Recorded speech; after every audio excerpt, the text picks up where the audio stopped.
महाभारत भारत का गौरवशाली इतिहास। हम कथा सुनाते पांडव सकल महान की। यह महाभारत है पुण्य कथा श्री भगवान की। जम्बू दीपे भरतखंडे आर्यावर्ते भारतवर्षे एक नगरी है विख्यात हस्तिनापुर नाम की। यह जन्मभूमि है पांडव सकल महान की। यह महाभारत है पुण्य कथा श्री भगवान की।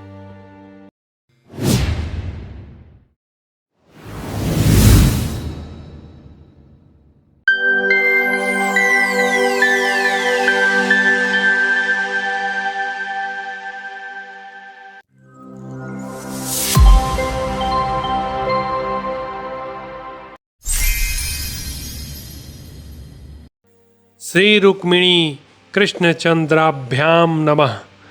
महाभारत भारत का गौरवशाली इतिहास। द्रोण पर्व। मृत्यु की घोर तपस्या, ब्रह्मा जी के द्वारा उसे वर की प्राप्ति तथा नारद कंपन संवाद का उपसंहार। नारद जी कहते हैं, राजन, तदंतर वह अबला अपने भीतर ही उस दुख को दबाकर झुकाई हुई लता के समान विनम्र हो हाथ जोड़कर ब्रह्मा जी से बोली। मृत्यु ने कहा, वक्ताओं में श्रेष्ठ प्रजापते, आपने मुझे ऐसी नारी के रूप में क्यों उत्पन्न किया? मैं जानबूझकर वही क्रूरतापूर्ण अहितकर कर्म कैसे करूं? भगवान, मैं पाप से डरती हूं। प्रभु, मुझ पर प्रसन्न होइए।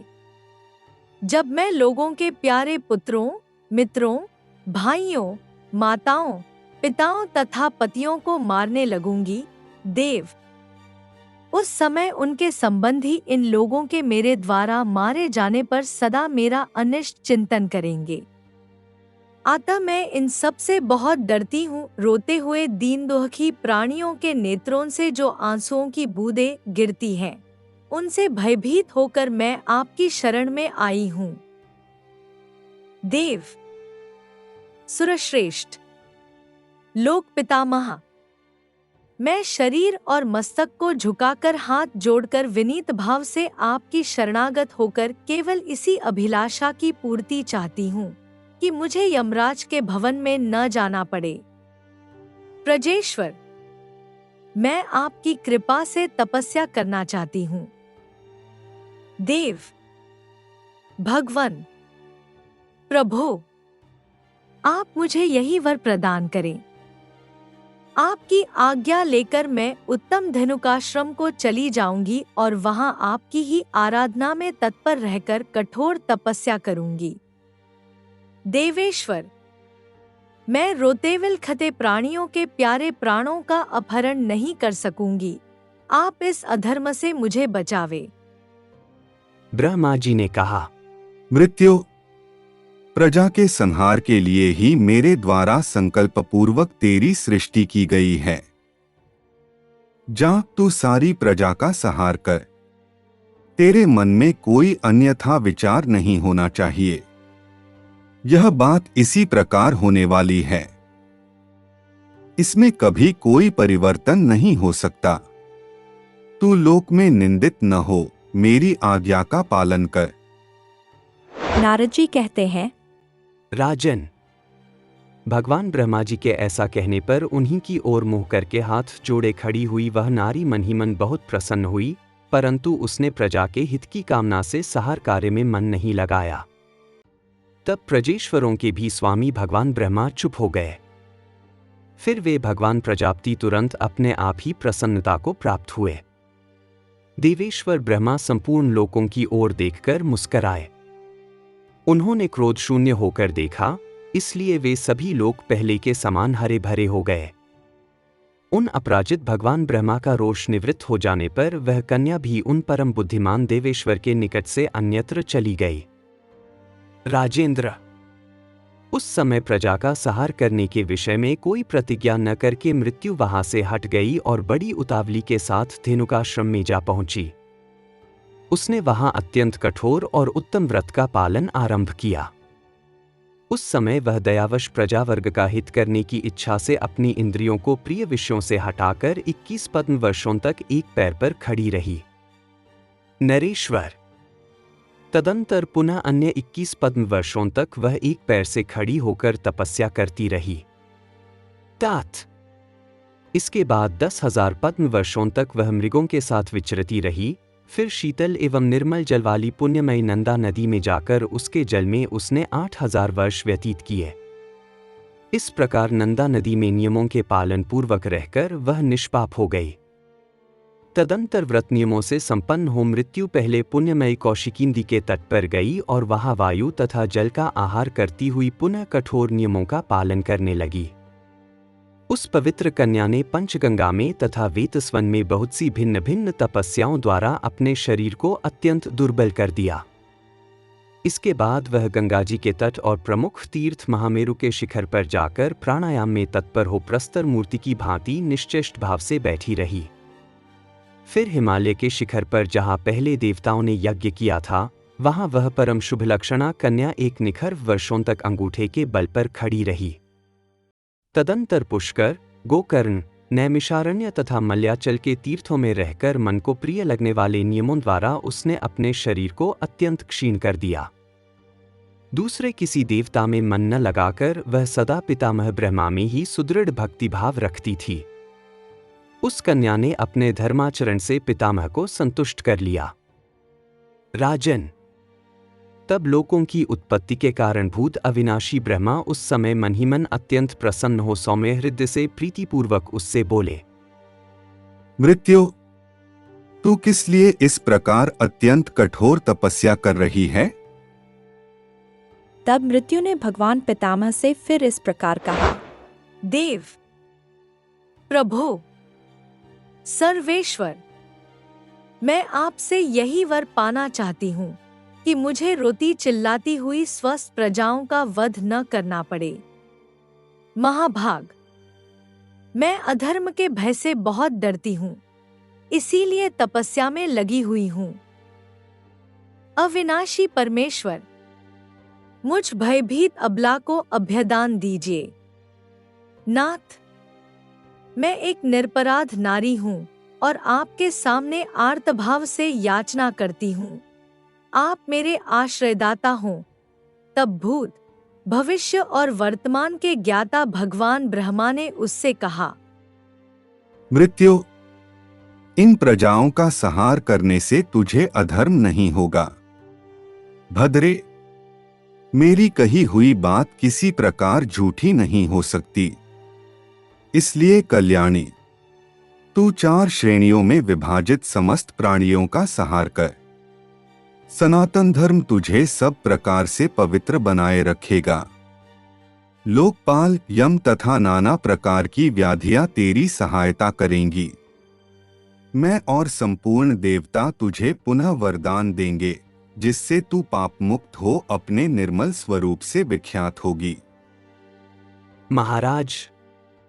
उनके ऐसा कहने पर मृत्यु हाथ जोड़ मस्तक झुकाकर भगवान ब्रह्मा को प्रसन्न करके उस समय पुनः यह वचन बोली, प्रभो, यदि इस प्रकार यह कार्य मेरे बिना नहीं हो सकता तो आपकी आज्ञा मैंने शिरोधार्य कर ली है, परंतु इसके विषय में मैं आपसे जो कुछ कहती हूँ उसे ध्यान देकर सुनिए।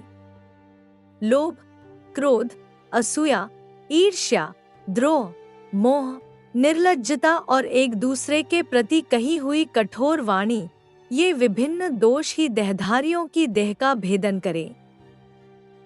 ब्रह्मा जी ने कहा, मृत्यु, ऐसा ही होगा। तू उत्तम रीति से प्राणियों का संहार कर। शुभे, इससे तुझे पाप नहीं लगेगा और मैं भी तेरा अनिष्ट चिंतन नहीं करूंगा। तेरे आंसुओं की बूंदें, जिन्हें मैंने हाथ में ले लिया था, प्राणियों के अपने ही शरीरों से उत्पन्न हुई व्याधियां बनकर गतायु प्राणियों का नाश करेंगी। तुझे अधर्म की प्राप्ति नहीं होगी, इसलिए तू भय न कर। निश्चय ही तुझे पाप नहीं लगेगा। तू प्राणियों का धर्म और उस धर्म की स्वामिनी होगी।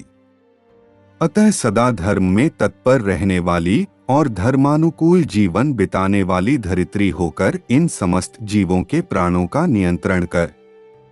काम और क्रोध का परित्याग करके इस जगत के समस्त प्राणियों के प्राणों का सहार कर।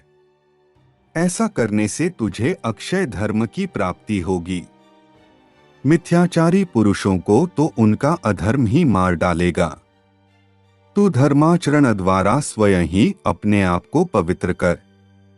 असत्य का आश्रय लेने से प्राणी स्वयं अपने आप को पाप पंक में डुबो लेंगे। इसलिए अपने मन में आए हुए काम और क्रोध का त्याग करके तू समस्त जीवों का सहार कर। नारद जी कहते हैं, राजन, वह मृत्यु नाम वाली नारी ब्रह्मा जी के उस उपदेश से और विशेषतः उनके शाप के भय से भीत होकर उनसे बोली, बहुत अच्छा, आपकी आज्ञा स्वीकार है। वही मृत्यु अंतकाल आने पर काम और क्रोध का परित्याग करके अनासक्त भाव से समस्त प्राणियों के प्राणों का अपहरण करती है। यही प्राणियों की मृत्यु है, इसी से व्याधियों की उत्पत्ति हुई है। व्याधि नाम है रोग का, जिससे प्राणी रुग्ण होता है, उसका स्वास्थ्य भंग होता है। आयु समाप्त होने पर सभी प्राणियों की मृत्यु इसी प्रकार होती है। अतः राजन, तुम व्यर्थ शोक न करो। आयु के अंत में सारी इंद्रियां प्राणियों के साथ परलोक में जाकर स्थित होती हैं और पुनः उनके साथ ही इस लोक में लौट आती हैं। नृपश्रेष्ठ, इस प्रकार सभी प्राणी देवलोक में जाकर वहां देव स्वरूप में स्थित होते हैं तथा वे कर्म देवता मनुष्यों की भांति भोगों की समाप्ति होने पर पुनः इस लोक में लौट आते हैं। भयंकर शब्द करने वाला महान बलशाली भयानक प्राणवायु प्राणियों के शरीरों का ही भेदन करता है, चेतन आत्मा का नहीं, क्योंकि वह सर्वव्यापी, उग्र प्रभावशाली और अनंत तेज से संपन्न है। उसका कभी आवागमन नहीं होता। राज सिंह, संपूर्ण देवता भी मर्त्य, मरणधर्मा नाम से विभूषित हैं, इसलिए तुम अपने पुत्र के लिए शोक न करो। तुम्हारा पुत्र स्वर्गलोक में जा पहुंचा है और नित्य रमणीय वीर लोकों में रहकर आनंद का अनुभव करता है। वह दुख का परित्याग करके पुण्यात्मा पुरुषों से जा मिला है। प्राणियों के लिए यह मृत्यु भगवान की ही दी हुई है, जो समय आने पर यथोचित रूप से प्रजाजनों का सहार करती है। प्रजा वर्ग के प्राण लेने वाली इस मृत्यु को स्वयं ब्रह्मा जी ने ही रचा है। सब प्राणी स्वयं ही अपने आप को मारते हैं। मृत्यु हाथ में डंडा लेकर इनका वध नहीं करती है। अतः धीर पुरुष मृत्यु को ब्रह्मा जी का रचा हुआ निश्चित विधान समझकर मरे हुए प्राणियों के लिए कभी शोक नहीं करते हैं। इस प्रकार ब्रह्मा जी की बनाई हुई सारी सृष्टि को ही मृत्यु के वशीभूत जानकर तुम अपने पुत्र के मर जाने से प्राप्त होने वाले शोक का शीघ्र परित्याग कर दो।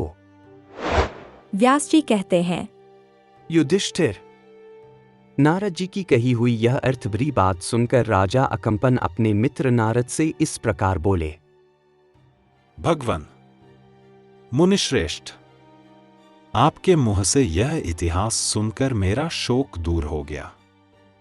मैं प्रसन्न और कृतार्थ हो गया हूं और आपके चरणों में प्रणाम करता हूं।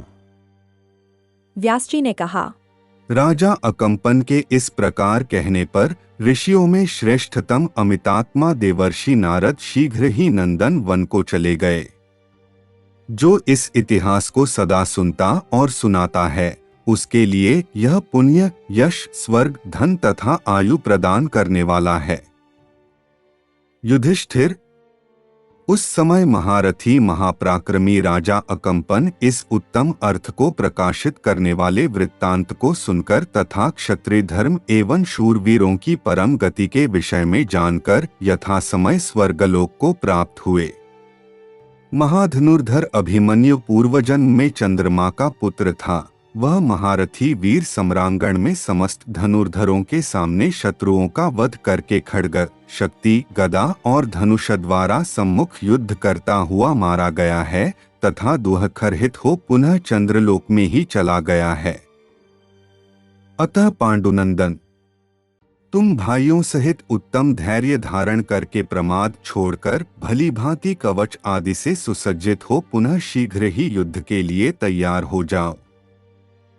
इस प्रकार श्री महाभारत द्रोण पर्व के अंतर्गत अभिमन्यु पर्व में मृत्यु प्रजाप्ति संवाद विषयक 54वां अध्याय पूरा हुआ। महाभारत भारत का गौरवशाली इतिहास। हम कथा सुनाते पांडव सकल महान की, यह महाभारत है पुण्य कथा श्री भगवान की। जम्बू दीपे भरतखंडे आर्यावर्ते भारतवर्षे, एक नगरी है विख्यात हस्तिनापुर नाम की। यह जन्मभूमि है पांडव सकल महान की, यह महाभारत है पुण्य कथा श्री भगवान की।